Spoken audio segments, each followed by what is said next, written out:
सदा सर्वदा योग तुझा घडावा, तुझे कारणी देह माझा पडावा. उपेशू नको गुणवंता अनंता, रघुनायका मागणे हेची आता. जय जय रघुवीर समर्थ.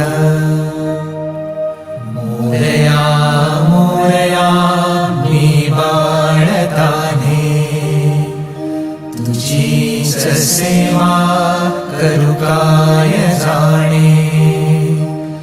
अन्याय माझे कोट्यानुकोटी, मोरेश्वरा